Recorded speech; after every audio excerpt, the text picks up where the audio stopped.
Chapter 6. Xiaolan, how did you know how to sell things? Lu Fang pinching the money and marveling at her daughter's cleverness.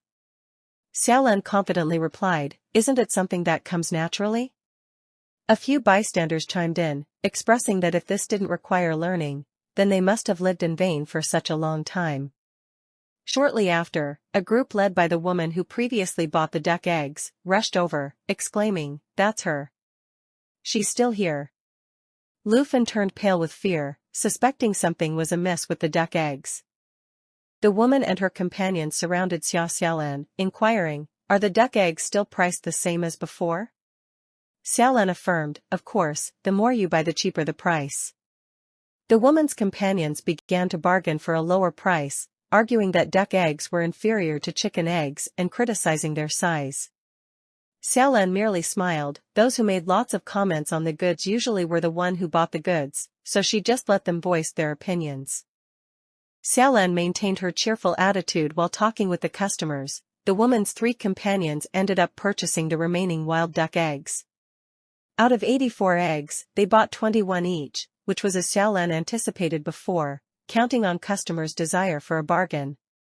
And she of course, discounted 0.1 cent for each buyers. The women became excited when paying, thinking they really got a good bargain. Xiaolan's miscalculation was that the few ducklings were not selling. The city people live in a small place, and there was no spare grain to feed the ducks. The 84 duck eggs were sold for 9.20 yuan. Xiaolan handed the money to Lu Fan, who insisted that she keep it for herself. Xiaolan was eager to explore the city further in search of new opportunities. The sweet potatoes vendor came over and asked, do you want to trade this duckling for sweet potatoes? This vendor was envious and wished to also sell duck eggs. The city dwellers didn't have a place to raise ducks, but he had. Xiaolan really didn't want to eat more sweet potatoes, since in the end it will cause stomach gas, but Lu Fan was eager to make the exchange. Sweet potatoes were easy to grow, and given that it was the harvest season, half kilo of sweet potatoes might not even be worth a single egg, especially considering the high price of eggs in 1983. After some consideration, Xiaolan asked the vendor to trade 10 kilo of sweet potatoes for 8 ducklings. The man was deceased. Half kilo for 1 duckling. When they grow large, they might fly away. It will be a big loss. It was true that untrained ducks could fly away, so Xiaolan firmly instructed the vendor, if you trim their wings, they won't be able to fly. If you believe that 10 kilopounds of sweet potatoes is excessive, I can take them back and raise them myself. Sweet potatoes were not in high demand, and ducks could be fed with vegetable scraps, grass, and earthworms, making them relatively low maintenance in terms of food costs. Once the 8 ducks reached maturity, they could start laying eggs, potentially generating at least 20 cents daily, which amounts to $3 a month, or $30 annually. Xiaolan explained her calculations to the man, who did not negotiate further, and they agreed on the exchange of 10 kilo of sweet potatoes for the ducklings. The mother and daughter placed the sweet potatoes into the reed baskets and started to walk around the county town. Lu Fan was astonished at how easily money could be made. The income from selling wild duck eggs, combined with the 20 pounds of sweet potatoes, amounted to around $10. In contrast, rural workers toiling in the fields throughout the year often earned less than 200 yuan, with a portion of that income to be allocated for seeds and fertilizers, leaving little room for savings. This saving was crucial for the education of their children, and they could only hope that the family would not face any serious health issues.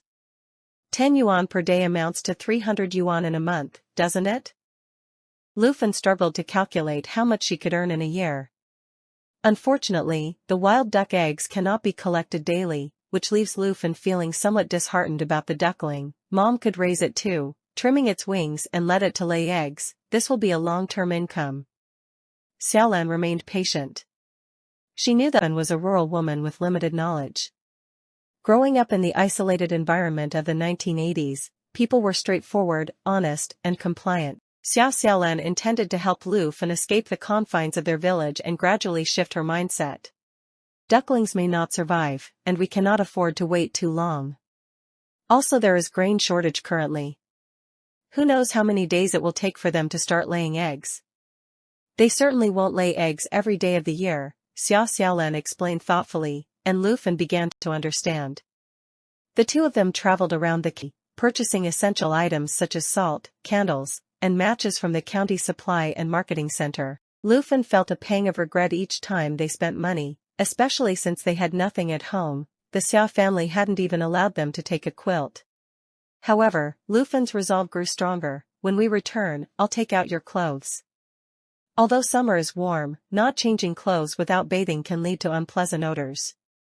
Xiaolan initially intended to buy some quality grains at the grain store, but when asked for food stamps, she realized she couldn't provide them, so she would have to buy them expensive grains.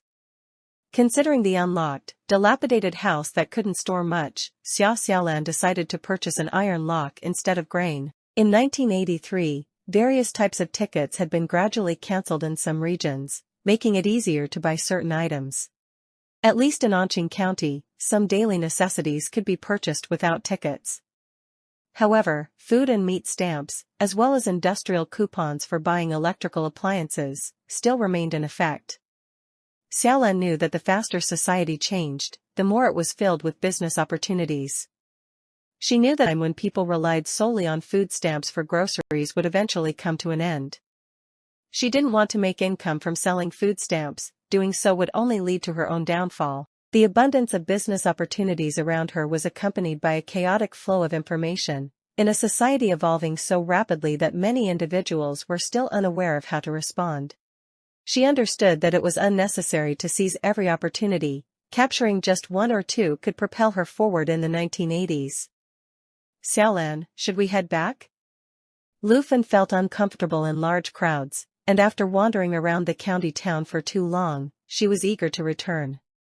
People in the city did significantly dress better, but their clothes were clean and dry, unlike the patched garments worn by her and Xiaolan, which clearly indicated their rural origins. Xiaolan, who most concerned about her look, once had a few unpatched items, but after a mishap, the cousin Hongxia had taken all her good clothes.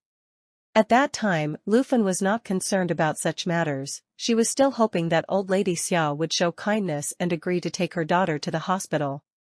As Lu Fan contemplated returning, Xiaolan felt a pang of hunger, realizing they still had a 2-hour walk ahead of them, which was quite disheartening. Let's have a bowl of noodles before we leave. The roadside stalls did not accept food stamps, but a bowl of noodles and bone broth cost only 30 cents. The broth was a creamy white, and the noodles were perfectly cooked. Lu Fan had forgotten the last time she enjoyed such a delicacy.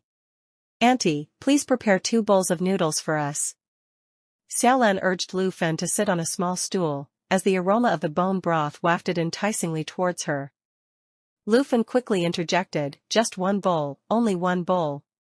How could she justify spending 30 cents on a bowl of noodles? Ignoring her request, Xiaolan handed the vendor 60 cents without hesitation. The vendor, pleased, praised them as she prepared the noodles. You have such a filial daughter, you sure are blessed in the future. Lu Fan revealed a faint smile. However, considering Xiaolan's reputation across the surrounding villages, the delicious aroma of bone soup noodles failed to stimulate her appetite. Choo choo choo. A large vehicle came to a halt by the roadside, and the passenger door swung open. A young man in military boots leaped out, carrying 2 substantial lunchboxes. Drawn in by the enticing scent of the bone soup, he looked up and immediately fixated his gaze on Xiaolan.